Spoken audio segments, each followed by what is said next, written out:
Hello friends, welcome back to RGM online classes. RGM preparation YouTube চ্যানেলের আরও একটি special ক্লাসে তোমাদের সকলকে জানাই স্বাগত। তো আমাদের যে ওয়েস্ট বেঙ্গল পুলিশের বিশেষ সেশনটা চলছে, যেখানে আমরা WBP constable, lady constable, WBP SI, Kolkata police, আবগারি দপ্তর প্রত্যেকটা পরীক্ষাতে 2012 থেকে শুরু করে যে প্রশ্নপত্রগুলো এসেছিল সেগুলোর আলোচনা করছি। এবং একটা কথা তোমাদের বলে রাখি, 2012 থেকে যখনই আমরা এই সমস্ত পরপর প্রত্যেকটা বছরের পরীক্ষার প্রশ্নপত্রগুলোকে অ্যানালাইজ করছিলাম, প্রচুর কোয়েশ্চেন্স কমন এসছে, প্রচুর কোয়েশ্চেন্স রিপিট হয়েছে, ঠিক আছে। তো সেই কারণে কিন্তু এই প্রিভিয়াস ইয়ার্স কোয়েশ্চেন্সের পিডিএফটা খুব ইম্পর্ট্যান্ট। তো আমরা কিন্তু সেই কারণে প্রত্যেকের সুবিধার জন্যে একটা পিডিএফের মধ্যেই 2012 থেকে শুরু করে গত বছর পর্যন্ত যতগুলো পরীক্ষা হয়েছে সেই সমস্ত পরীক্ষার প্রশ্নপত্র এবং তার উত্তরপত্র সহকারে পিডিএফ রেডি করেছি, যেখানে প্রত্যেকটা সাবজেক্টেরই কোয়েশ্চেন্স তোমরা পাবে, মানে যেমন প্রশ্নপত্র ছিল পরীক্ষাতে তেমনই। সেটা তোমরা আমাদের কাছ থেকে সংগ্রহ করে নিতে পারো। আমাদের অফিসিয়াল হোয়াটসঅ্যাপ নাম্বার 9564345236, এই নম্বরে তোমরা হোয়াটসঅ্যাপ করবে WBP PDF লিখে। 99 ফিস তোমাদের অনলি পে করতে হবে, তার পরিবর্তে তোমরা এই পিডিএফটা পেয়ে যাবে। তার পাশাপাশি পাবে 2023 এবং 2024-এর সম্পূর্ণ কারেন্ট অ্যাফেয়ার্স, ঠিক আছে। তো দেখি আজকে সেটের প্রথম প্রশ্নে কী রয়েছে। আজকে সেটার প্রথম প্রশ্নে রয়েছে, কোন দিনটি পশ্চিমবঙ্গে পুলিশ দিবস হিসেবে পালিত হয়? প্রশ্নটা ছিল West Bengal police constable and lady constable prelims পরীক্ষা 2021-এর। তো কী প্রশ্ন, যে পুলিশ দিবস বা পুলিশ ডে হিসেবে পালন করা হয়, অর্থাৎ পুলিশের সঙ্গে মানুষের সম্পর্ককে আরও নিবিড় করার জন্য এবং পুলিশের প্রতি মানুষের আস্থা আরও ভরসা বিশ্বাস বাড়িয়ে রাখার জন্যে এই দিবসটা কিন্তু পালন করা হয়ে থাকে। সঠিক উত্তর অপশন নাম্বারে 1 সেপ্টেম্বর। এর সাথে আরেকটা বিষয় যুক্ত করে নাও তোমরা, সেটা হচ্ছে পুলিশ স্মারক দিবস বা পুলিশ স্মারক দিবস। এটা কত তারিখে পালিত হচ্ছে? এটা হচ্ছে 21শে অক্টোবর, 21 অক্টোবর, ঠিক আছে, 21শে অক্টোবর। পরের নাম্বারে চলে আসবে, পশ্চিমবঙ্গের দীর্ঘতম সেতু কোনটি? পশ্চিমবঙ্গের দীর্ঘতম সেতু কোনটি? WBP constable and lady constable পরীক্ষা 2021-এর প্রশ্নপত্র। ভূতনি সেতু, রবীন্দ্র সেতু, ফারাক্কা সেতু নাকি জয়ী সেতু? পশ্চিমবঙ্গের দীর্ঘতম সেতু কোনটি? কারেক্ট অ্যান্সার হচ্ছে জয়ী সেতু, অপশন নাম্বার ডি। এটা কোথায় রয়েছে? কোচবিহার। কোচবিহার জেলায় রয়েছে। কোচবিহার জেলার কোন দুটো জায়গাকে যুক্ত করেছে? হলদিবাড়ি এবং মেখলিগঞ্জ, ঠিক আছে, হলদিবাড়ি এবং মেখলিগঞ্জকে যুক্ত করেছে। পরের নাম্বারে আসি, SVEEP প্রোগ্রাম কি?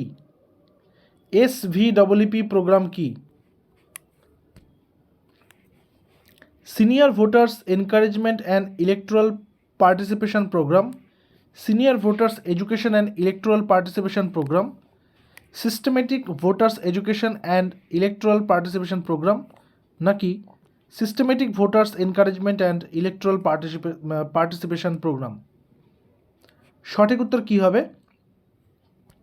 সঠিক উত্তর option number C, systematic voters and electoral participation programme, মানে যেখানে ভোটের যে অংশগ্রহণ করা, সে অংশগ্রহণ করা বিষয়ে বলছে। এবং 25শে জানুয়ারি, 25th জানুয়ারি, এই যে তারিখটা রয়েছে, এই তারিখটিকেই কী বলা হচ্ছে? জাতীয় ভোটার দিবস, ঠিক আছে, ন্যাশনাল ভোটার ডে। মার্কিন যুক্তরাষ্ট্রের উপরাষ্ট্রপতির নাম কি? দেখো, এখানে প্রশ্নটা ছিল 2021 সালের, আর আমরা প্রত্যেকে জানি 2024 সালে মার্কিন যুক্তরাষ্ট্র সরকারের বদল হয়েছে। তো এখানে 2021 সালের যে ভিত্তিতে আমরা অ্যান্সারটা নেব, তার পাশাপাশি আমরা আলোচনাও করব বর্তমানটা সম্পর্কে, ঠিক আছে। তো মার্কিন যুক্তরাষ্ট্রের 2021-এ উপরাষ্ট্রপতি ছিলেন কে? কমলা হ্যারিস, ঠিক আছে, যিনি এখন এবছর পরাজিত হয়েছেন 2024-এ, যেখানে ডোনাল্ড ট্রাম্পের সরকার নতুন করে গঠন হয় এবং ডোনাল্ড ট্রাম্পের সরকারে, ডোনাল্ড ট্রাম্প তো প্রেসিডেন্ট রয়েছেন, তার যিনি ভাইস প্রেসিডেন্ট রয়েছেন তিনি হচ্ছেন, আমি এখানে নামটা লিখে দিচ্ছি, JD ভ্যান্স, ঠিক আছে। নেক্সট, হিটকোর সম্পূর্ণ কথাটা কি? হিটকো বা হিটকো, housing infrastructure development corporation, housing infrastructure development construction officer, housing improvement development corporation, housing interest deduction controlling officer. হিটকোর সম্পূর্ণ রূপটা কি? Correct answer housing infrastructure development corporation, option number A, housing infrastructure development corporation. ঠিক আছে। 127 Amphan, এই Amphan নামটি কোন দেশ দিয়েছিল? আমফান নামটি কোন দেশ দিয়েছিল? থাইল্যান্ড, পাকিস্তান, বাংলাদেশ নাকি নেপাল? এটা মনে রাখতে হবে যে যেই বছর তুমি পরীক্ষা দিচ্ছ সেই বছর যদি সাম্প্রতিককালে কোনো ঝড় হয়ে থাকে বা তার আগের বছর যেটা সবথেকে বিধ্বংসী ঝড় হয়েছে সেই ঝড় সম্পর্কে বিস্তারিত ডিটেলস অবশ্যই জেনে নিতে হবে। এখানে যেহেতু 2021 সালের কথা বলছে তাই 2019-20 যে আমফান সেটা খুব ইম্পর্টেন্ট ছিল সেই সময় কারেন্ট অ্যাফেয়ার্সের ভিত্তিতে, তো সেটার অ্যান্সারটা আমরা নিয়ে নেব, তারপরে আমরা বর্তমানটা সম্পর্কে আলোচনা করব। তো আমফান নামটা দিয়েছিল থাইল্যান্ড। গত বছর অর্থাৎ 2024 সালে একটা বিধ্বংসী ঝড় আসে যার নাম কি রেমাল, তাই না? যার নাম হচ্ছে রেমাল। আমি টেলিগ্রামে সব আপডেট দিয়েছিলাম এর আগে। ঠিক আছে, তোমার টেলিগ্রামে যারা যারা যুক্ত হয়নি অবশ্যই যুক্ত হয়ে যাবে, নিচে ডেসক্রিপশনে লিঙ্ক দেওয়া রয়েছে। রেমাল নামটা কে দিয়েছে? ওমান। ঠিক আছে, রেমাল কথার অর্থ কি? বালি।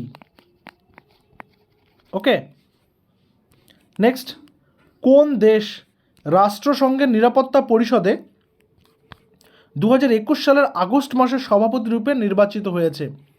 রাষ্ট্রসংঘের নিরাপত্তা পরিষদ মানে যেটা ইন্টারন্যাশনাল পিস দেখে, বিশ্ব শান্তি দেখে যেটা। ঠিক আছে, এটা West Bengal constable and lady constable prelims পরীক্ষা 2021-এর প্রশ্নপত্র। তো কোন দেশ রাষ্ট্রসংঘের নিরাপত্তা পরিষদ 2021 সালের আগস্ট মাসে সভাপতি রূপে নির্বাচিত হয়েছেন? Correct answer Bharatvarsha, option number এ, ভারতবর্ষ। ঠিক আছে, পরে আসবো নাম্বার 129 কী বলেছে? কোন বছর পশ্চিমবঙ্গে কন্যাশ্রী প্রকল্প চালু হয়েছিল? দেখো, পশ্চিমবঙ্গ সরকারের অনুমোদিত যে সমস্ত প্রকল্পগুলো রয়েছে সেগুলো, এবং তার মধ্যে থেকে সবথেকে বেশি সাকসেসফুল হয়েছে যে সমস্ত প্রকল্পগুলো, যেমন আমি বলতে পারি কন্যাশ্রী বা সেফ ড্রাইভ সেফ লাইফ। ঠিক আছে, আরও অনেক প্রকল্প রয়েছে। সেই সমস্ত প্রকল্পগুলো সম্পর্কিত তথ্য সমস্ত কিন্তু ভালো করে দেখে নিতে হবে।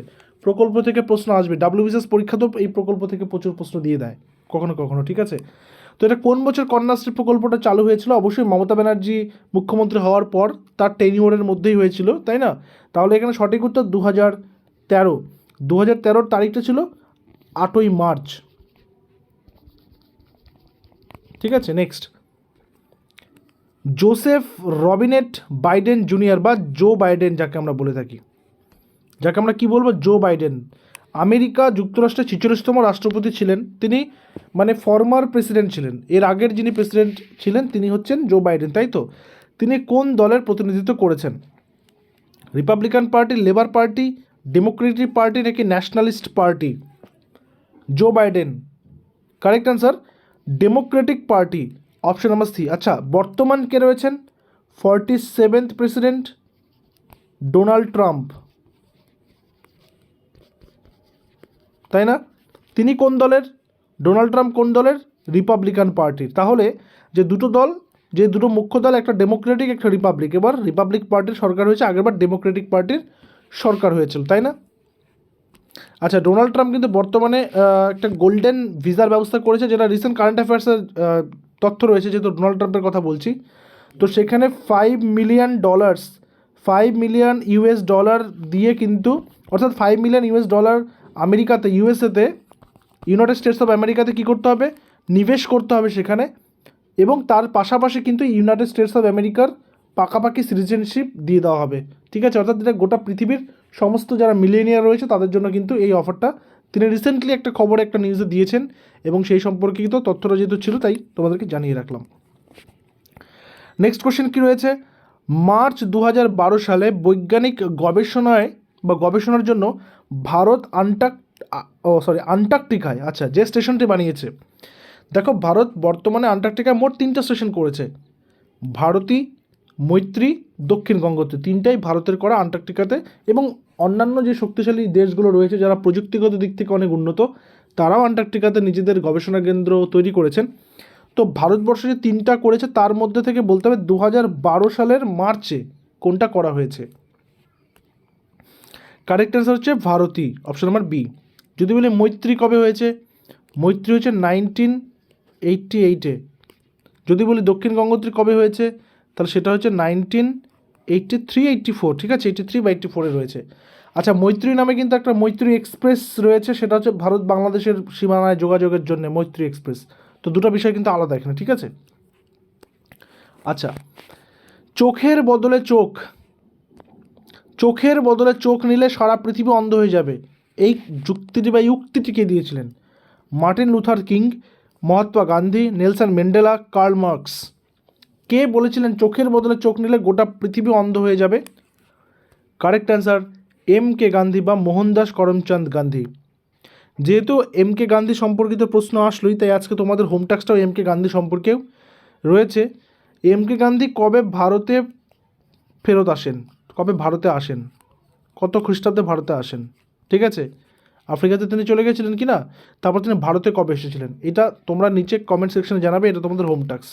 তো আজকের ক্লাসে এই পর্যন্তই, দেখা হচ্ছে পরবর্তী ক্লাসে। Till then stay connected with RGM preparation YouTube channel. Thank you very much.